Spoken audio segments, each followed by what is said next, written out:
Negara Haja Iriana Joko Widodo, yang kami hormati Bapak Wakil Presiden Republik Indonesia beserta Ibu Hajah Wuri Ma'ruf Amin, yang kami hormati pimpinan dan anggota lembaga negara yang mulia, para duta besar dan perwakilan negara-negara sahabat, yang kami hormati para Menteri Kabinet Indonesia Maju, yang kami hormati para alim ulama, hadirin hadirat yang berbahagia.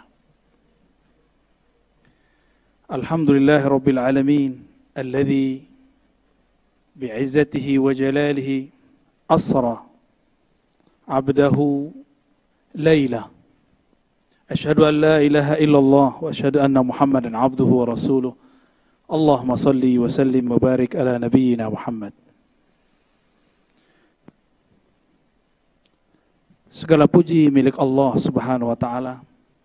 Sungguh dahsyat Allah Subhanahu wa ta'ala memperjalankan hambanya dengan cara yang tidak terduga.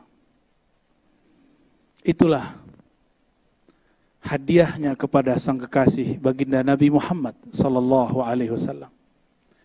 Di saat sang Rasul berduka, pamannya wafat, istrinya meninggal, dan ia pun diusir ketika hendak hijrah ke kampung Taif. Diusirnya bukan dengan kalam-kalam verbal, tidak seperti diviralkan zaman sekarang. Dulu langsung secara fisik. Seperti yang kita sudah maklum, baginda Rasul sallallahu alaihi wasallam diusir dengan cara dilempar dengan kotoran-kotoran binatang, dengan kerikil-kerikil yang tajam. Sembari sumpah serapah mereka katakan majnun, orang gila, mashhur, orang yang tersihir, dan lain sebagainya. Tapi baginda Rasulullah SAW, beliau hanya diam. Tiba-tiba Sayyidina Jibril alaihissalam datang. Ya Muhammad, maukah engkau aku tawarkan bantuan? Bantuan apakah yang ditawarkan Sayyidina Jibril? Ternyata Sayyidina Jibril menawarkan untuk menghancurkan penduduk Taif. Apa jawaban baginda Nabi Muhammad sallallahu alaihi wasallam? La, fa innahum la ya'lamun. Mereka tidak faham yang aku maksudkan. Semoga semangat ini ada pada pemimpin negeri ini, ada pada ulama-ulama di negeri ini, sehingga mampu mengislah, memperbaiki mana yang rusak dan terpecah.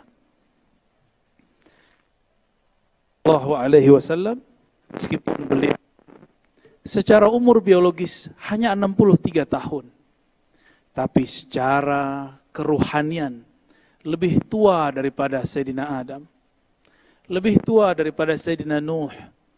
Nabiuna Nuh alaihi salatu wassalam, ketika beliau sudah lebih dari 900 tahun berdakwah, mendidik umat, lelah juga rasanya.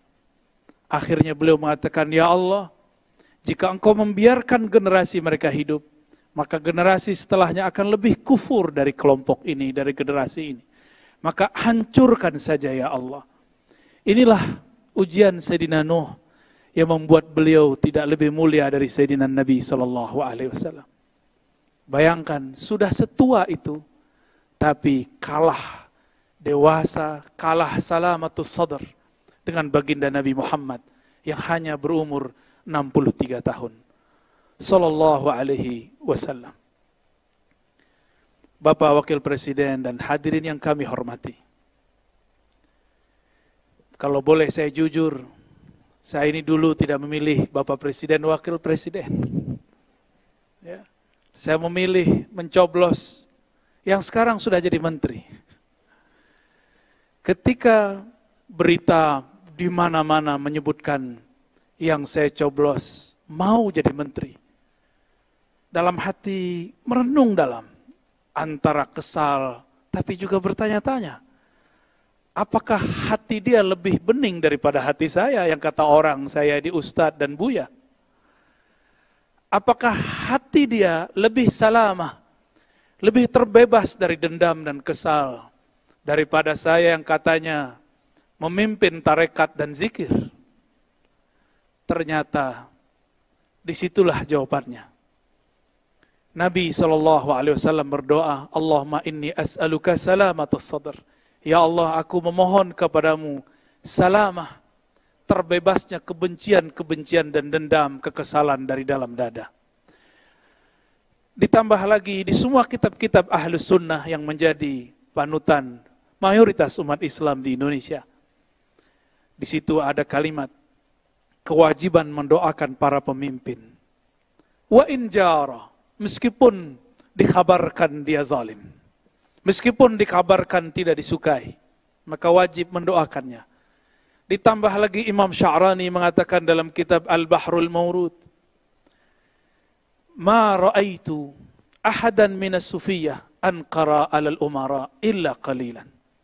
Aku tidak melihat ulama-ulama ahli qalbu, ahli ma'rifat, yang biasa kita kenal dengan sufi, bertarekat, kecuali mereka sedikit sekali ingkar kepada ulama dan umara.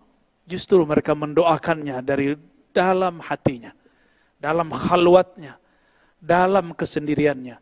Karena yang dia fikirkan adalah masalihul ummah, kemaslahatan umat, bukan emosi berpolitik semata.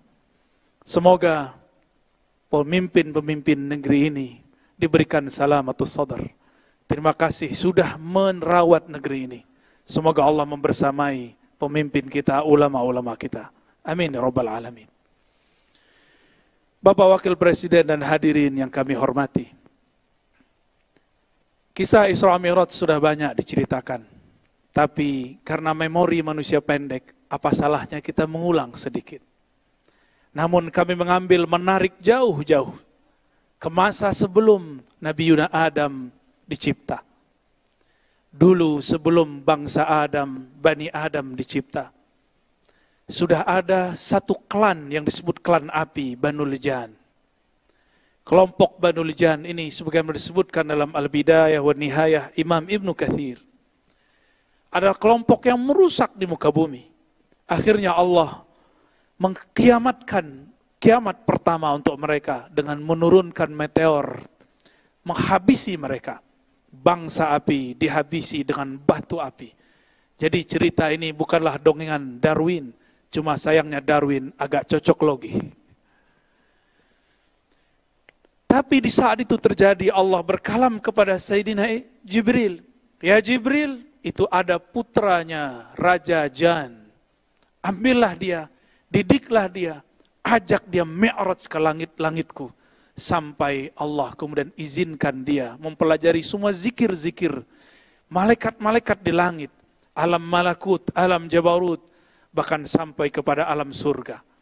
Maka tiada dari makhluk apapun di muka bumi dan di langit, bahkan di surga, yang zikirnya lebih banyak daripada anak yang bernama Ahyas, yang kemudian diberikan nama malaikat Azazil. Dia bukanlah malaikat, tapi sepangkat, sederjat dengan malaikat Azazil. Azazil ini pun bersuluk, berkhalwat, latihan kerohanian 18.000 tahun sebagaimana disebutkan oleh Imam At-Tabari. Tapi ujian mulai diberikan. Sebanyak apa pemberian, sebanyak itu jua ujian. Sekarang ahli zikir diuji. Sekarang yang suka bertakbir diuji. Sekarang yang suka bertahmid diuji. Azazil namanya. Disuruh ia sujud kepada orang yang dicipta dari tanah yang diinjak-injak. Selama ini Azazil alias Ahyas yang kemudian bernama Iblis, dia menginjak-injak tanah, harus sujud kepada Adam yang tercipta dari tanah. Inilah ujian pertama bagi Azazil. Apa kata dia? Asjud liman khalaqta min tin. Apakah aku sujud? Apakah pantas bagiku sujud kepada orang makhluk yang kau cipta dari api, sedangkan aku tercipta daripada yang kau ciptakan dari tanah, sedangkan aku tercipta daripada api.